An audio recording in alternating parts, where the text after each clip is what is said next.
Hello, property nomads. Hope you're well. The rental crisis is here. It is well and truly upon us, and it's now getting crazier and crazier to find a place to rent in the UK. We touched upon economics, how UK housing economics 101 in the last episode, and this is just a continuation of that because, as we have seen and as you've heard on the podcast in the last couple of months, supply is much, much lower than demand, and it's leading to situations like this. But before we go into that, just to let you know that our friends over at Wharf Financial have a new development tool that enables you to have a look at multiple forms of development finance all in one go.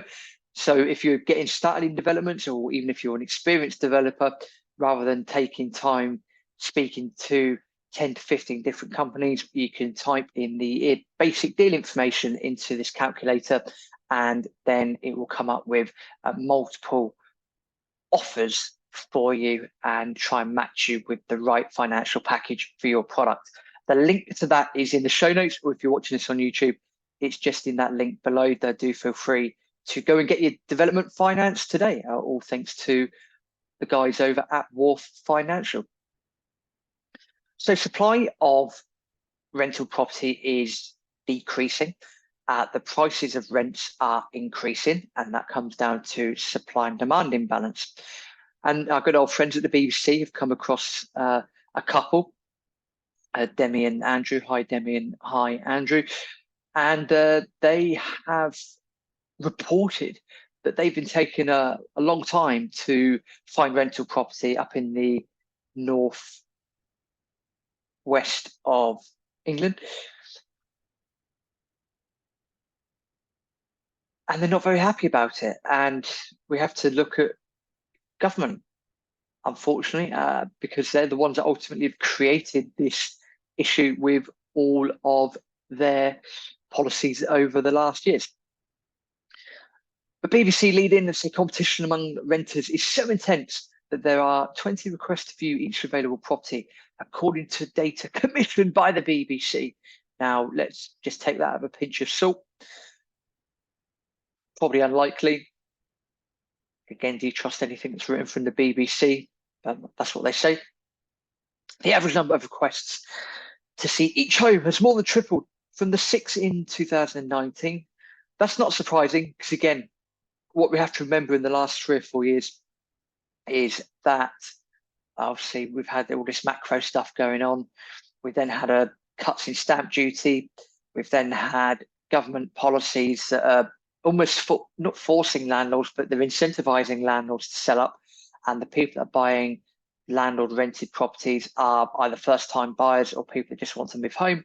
So that means that the amount of rental stock on the market is decreasing rapidly.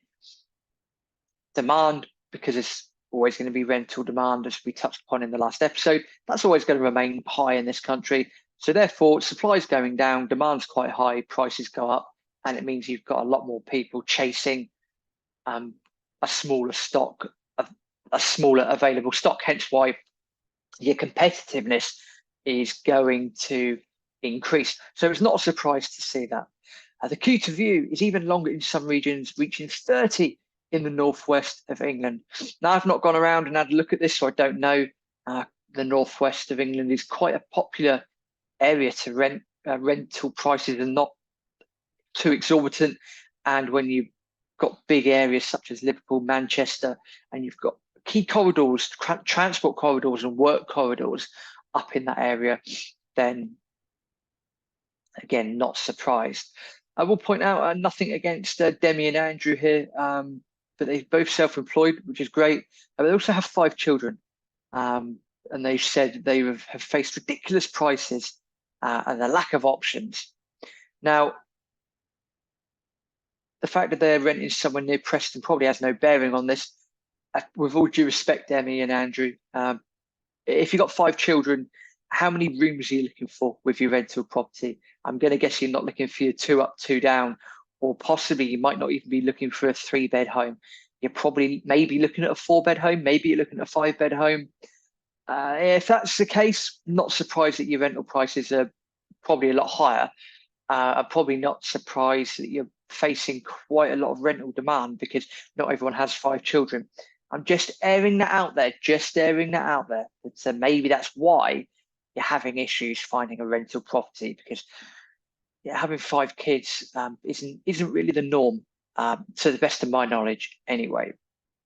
And they do point out you can have all the money in the world, but it would still be a long process.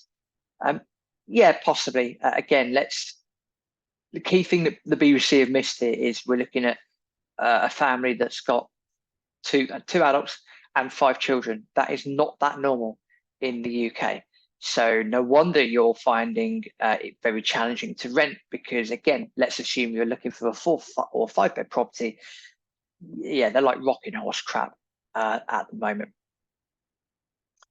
It does find it funny here. The BBC go on to report that demand from prospective renters has soared as rising mortgage rates are making home ownership a more distant prospect and prompting some landlords to sell up.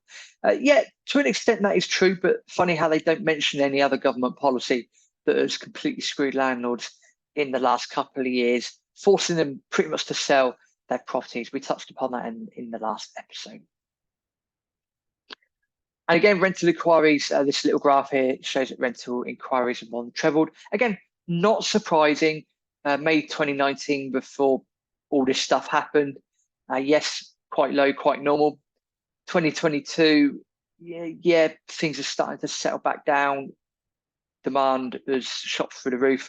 And again, even more so this year, because you have to remember the rental increases or any mortgage rate increases or interest rate increases, they take about 18 months or so to filter through to the system, basically. There's reports of lots of tenants chasing smaller number of properties, yet BBC News commissioned Rightmove to trawl its data and gather a picture of growing level of competition. Yeah, completely understandable. Basically, Ten, that's what we've just gone through in the article. Paul Forbes, an estate agent in Preston, said that properties were often let after the first block viewing of interested home hunters because demand is so high. Yeah, again, understandable. Research by the BBC recently revealed how rental applicants with children and pets have found it even harder to secure a place. I'm not really sure how that's applicable. Pets, yes, I understand from a landlord's point of view, not everyone wants pets roaming around their rented properties, but then you can just put something in a tenancy agreement to say that if there's any, flea treatment or anything that needs doing, then that's the tenant's responsibility, and that can come out of the deposit. To my understanding, that is perfectly normal to do. So you can, from a landlord's point of view. I've always said as a landlord, we can be flexible on this. Aaron and I, we would allow children and we will allow pets in the properties that we rent out. Why? Because it means that you're going to get more eyes looking at your properties when they become available. And also you can write these clauses into your tenancy agreement to say that if X, Y, and Z goes wrong, it's the tenant's responsibility to sort it out and to pay for these things. That way, as a landlord, you've got yourself covered. That's what the BBC article says. Let's take it with a little bit of a pinch of salt from the point of view of we've got to look at who they've managed to talk to. Again, not everyone's going to be in a family where they've got 2 adults and 5 children, to be honest with you. But in terms of generic rental information, yeah, not surprised to read any of that at all. And you shouldn't be surprised to listen to that either. Again, that's all down to various actions that the government have taken in the last few years, and for the simple prospect that supply in this country is a lot lower than demand. It certainly doesn't help on the rental side, because a lot of landlords have been selling up recently for various factors that we've been through before. So yes, a rental crisis is here. I say that lightly because everyone seems to refer to everything nowadays as a crisis. So yes, a rental crisis is here, and be warned, one way that we need to do that is to stop having greedy landlords. I'm just waiting for the next article to come out to say that landlords are too greedy and all that sort of stuff, and to watch the true bias come out from mainstream media. But point being, it is what it is. There's no quick and easy fix for this. These things take time, and unfortunately, years and years and years of government malpractice has probably led us to this where we are today. But we plow on. We'll see what we can do moving forwards. But yeah, if you are struggling to rent out there, I understand why. There's a lot of stuff going on. As mentioned at the start of the episode, go and check out Wharf's financial calculator for your development projects. Links in the show notes or below if you're watching this on YouTube. Also, please do like the podcast, share the podcast with as many people as you can. If you're watching this on YouTube, press that notification bell, that subscriber button as well, and see you in the next video.